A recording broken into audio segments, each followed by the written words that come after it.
ஊராட்சி ஒன்றியத்தின் கீழ் குளம், குட்டை, ஏரிகள் 24,000 இருக்கின்றன. ஊராட்சி ஒன்றியத்தின் மூலமாக இருக்கின்ற அனைத்து ஏரி, குளம், குட்டைகள், கண்மாய்களும் தூர்வாரப்பட்டு விட்டன. பொதுப்பணித்துறையின் கீழ் இருக்கின்ற 14,000 ஏரிகளில் சுமார் 6,000 ஏரிகள் நாங்கள் தூர்வாரணும். இதற்காக சுமார் 1,240 கோடி நிதி ஒதுக்கீடு செய்யப்பட்டு விவசாய பங்களிப்போடு இந்த திட்டத்தை நாங்கள் நிறைவேற்றி கொடுத்தோம். நிறைய இடங்களில் கால்வாய்கள் எல்லாம் காங்கிரீட் கால்வாய்களாக மாற்றி கொடுத்தோம். கரைகளை பலப்படுத்தினோம். பல இடங்களிலே நதிநீர் வீணாக போய் கடலிலே கலக்கின்றது. அதையெல்லாம் தடுத்து நிறுத்தி ஆங்காங்கே தடுப்பணைகளை கட்டி நிலத்தடி நீரை உயர்த்துகின்ற பணியெல்லாம் அதிமுக ஆட்சியிலே நாங்கள் செயல்படுத்தி காட்டினோம். இடையிலே வந்து அரசாங்கம் கூட குறிப்பிட்டது 2,000 கோடியில் தடுப்பணை கட்டுவதாக சொன்னார்கள்.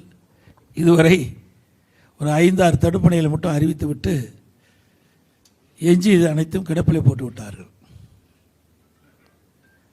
ஆகவே இன்றைக்கு விவசாயிகளுக்கு நீர் அவசியம். உடம்புக்கு உயிர் எப்படியோ அதுபோல் விவசாயத்துக்கு நீர் உயிராக இருக்கின்றது. அந்த நீரை சேமிப்பது, பகிர்ந்து கொடுப்பது என்ற அடிப்படையிலே நான் முதலமைச்சர் இருந்த காலகட்டத்தில் மாண்புமிகு அம்மா இருக்கின்ற பொழுதே எனக்கு பொதுப்பணித்துறையை ஒதுக்கீடு செஞ்சார்கள். முதலமைச்சர் ஆவதற்கு முன்பு அப்பொழுதிலிருந்தே மாண்புமிகு அம்மா அவர்கள் இருக்கின்ற பொழுதே நல்ல ஆலோசனைகள்லாம் அவர்கள் வழங்கினார்கள். அம்மா மறைவுக்கு பிறகு இந்த நீரை பாதுகாக்கின்ற ஒரு விதமாக நீர் மேலாண்மை என்ற ஒரு அமைப்பை ஏற்படுத்தி இதற்கென்று ஓய்வு பெற்ற தலைமை பொறியாளர்கள், ஓய்வு பெற்ற கண்காணிப்பு பொறியாளர்களை நியமித்து தமிழ்நாடு முழுவதும் அவர்களை சுற்றுப்பயணம் செய்து எந்தெந்த நதியில் இருக்கின்ற நீர் வீணாக போய் கடலிலே கலக்கின்றோ அதையெல்லாம் கணக்கிட்டு அந்தந்த இடத்திலே தடுப்பணைகள் கட்டுகின்ற சூழ்நிலையை ஏற்படுத்துகின்ற விதமாக நாங்கள் கணக்கிட்டோம். பல இடத்துல தடுப்பணை கட்டணும். இங்கே கூட லிஃப்டிகேஷன் நீர் ஏற்றின் மூலமாக பல்வேறு இடங்களில் இருக்கின்ற ஏரிகள்லாம் நிரப்புவதற்கும் கண்மாயில் நிரப்புவதற்கும் உண்டான திட்டங்கள்லாம் வகுத்தோம், செயல்படுத்தியும் காட்டினோம். அதேபோல் தாமிரபரணி ஆற்றின் குறுக்கே தடுப்பணை கட்டணும். இன்னும் பல தடுப்பணை கட்டுவதற்கு நாங்கள் எங்களுடைய இந்த ஓய்வு பெற்ற பொறியாளர்கள் ஆங்காங்கே அவர்கள் எந்தெந்த இடத்துல தடுப்பணை கட்ட முடியுமோ அந்த இடத்தையெல்லாம் ஆய்வு செய்து அதையெல்லாம் அரசுடைய கவனத்தை கொண்டு வந்தாங்க. ஆட்சி மாற்றம் ஏற்பட்ட பிறகு அதை அப்படியே கிடப்பில் போட்டாங்க. ஆகவே அதிமுக பொறுத்த வரைக்கும் இந்த நீர் மேலாண்மையில் முன்னுரிமை கொடுத்தோம்.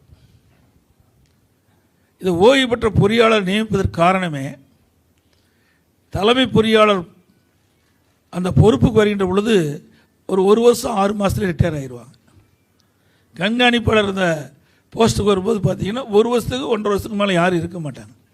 அதனால் நாங்கள் என்ன பண்ணோம், எக்ஸ்பர்ட், அதாவது திறமையானவர்களாக அர்ப்பணிப்புணர்வோடு பணியாற்றக்கூடிய நல்ல அதிகாரிகளை தேர்ந்தெடுத்து இந்த நீர் மேலாண்மையில் அவர்களை ஈடுபடுத்தணும்.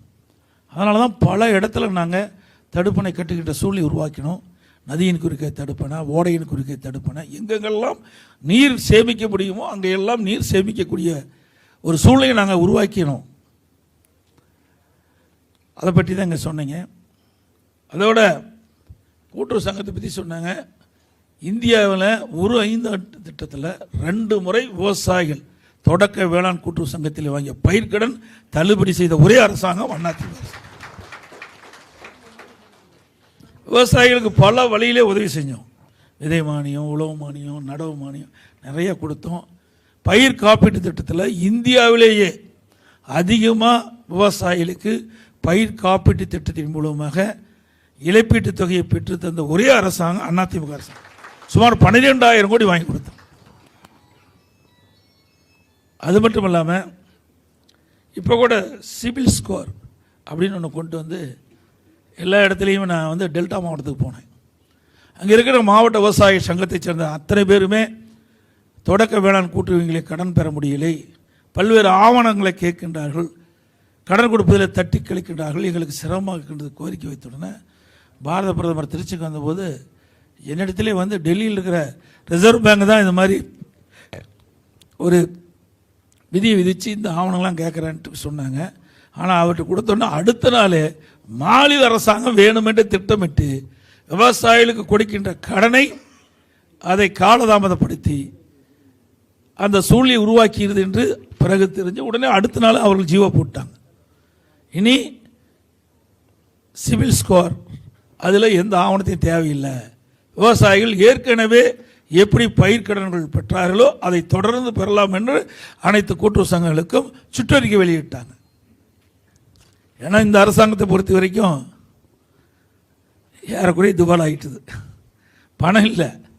அதனால தான் ஏதோ ஒரு பேரை வச்சு ஏதோ ஒரு விவசாயிகளை அலக்கழித்து அவர்கள் ஏதாவது பணம் வாங்க முடியாத சூழ்நிலை உருவாக்குவதற்குத்தான் இப்படிப்பட்ட சிவில் ஸ்கோர் என்ற ஒரு நிலை கொண்டு வந்து பல்வேறு ஆவணங்களை பெறுவதற்காக விவசாயிகளை வாட்டி வதக்கி சூழ்நிலை ஏற்படுத்தியது. அதையும் அந்த டெல்டா மாவட்டத்தில் செல்கின்ற பொழுது இந்த விவசாய மக்கள் தங்களுக்கு ஏற்பட்ட இன்னல்கள், இடர்பாடுகள், பிரச்சனைகள்லாம் சுட்டி காட்டியவுடன் நான் பாரத பிரதமர்கிட்ட இந்த கோரிக்கை வச்சேன். உடனே தமிழ்நாடு அரசு அதை ரத்து செஞ்சுருக்கிறாங்க. அது மட்டும் இல்லாமல் விவசாய நிலம் என்பது மிகவும் முக்கியமானது. அத்தியாவசியத்துக்கு சில இடத்துல நிலம் எடுத்து தான் ஆகணும். இருந்தாலும் நீத்தேன் போன்ற இந்த திட்டத்தை எல்லாம் கொண்டு வருகின்ற போது தடுத்து நிறுத்துறதுக்காக நாங்கள் பாதுகாக்கப்பட்ட வேளாண் மண்டலம் கொண்டாந்து தடுத்து நிறுத்தணும். விவசாயியுடைய பூமியில் பாதுகாத்தோம் எங்களுடைய அரசாங்கம். விவசாயிகளுக்கு மும்முனை மின்சாரம் முக்கியம். ஏன்னா பகலில் தான் தொழிலாளிகளாக வராங்க, வேளாண் தொழிலாளி. இரவில் யாரும் வர்றதில்லை. இரவில் யாரும் நீர் பாய்ச்சவும் முடியாது. இன்றைக்கி காலம் மாறி போயிடுது. ஒரு காலத்தில் இரவில் நீர் பாய்ச்சிக்கிட்டு இருந்தோம், அதுக்கு ஆள் கிடச்சிது. இன்றைய தினம் இரவில் போய் விவசாய பணிக்காக ஆட்கள் வருவது கூட நாமளும் இரவில் போய் நீர் பாய்ச்சறது கடினம். ஏன்னா விஷப்பூச்சிகள்லாம் நமக்கு தாக்கிவிடும். அதனால தான் அதிமுக ஆட்சி இருக்கணும். மும்முனை மின்சாரம் 24 மணி நேரம் விவசாயிகளுக்கு வழங்கப்படும் என்று தொடர்ந்து அதிமுக ஆட்சியில் அதை செயல்படுத்தி காட்டினோம். இப்பொழுது ஷிஃப்ட் முறையில் விவசாயிகளுக்கு மின்சாரம் கொடுப்பதாக தகவல் கிடைத்திருக்கின்றது. மீண்டும் அதிமுக ஆட்சி வந்தவர்கள் விவசாயிகளுடைய நீண்ட நாள் கோரிக்கையை ஏற்று மும்முனை மின்சாரம் தொடர்ந்து விவசாயிகள் பணிக்கு வழங்கப்படும். எங்களுடைய கட்டிட தொழிலாளர் பற்றி சொன்னார்கள். அவளுக்கு ஏற்பட்டதெல்லாம் அதிமுக ஆட்சி இருக்கின்ற பொழுது கூட எனக்கு ஞாபகம் சரியாக இருந்தால் அவள் விபத்திலே இறக்கின்ற பொழுது அதுக்கு ஒரு குறிப்பிட்ட நிதியை நாங்கள் ஒதுக்கி கொடுத்தோம்.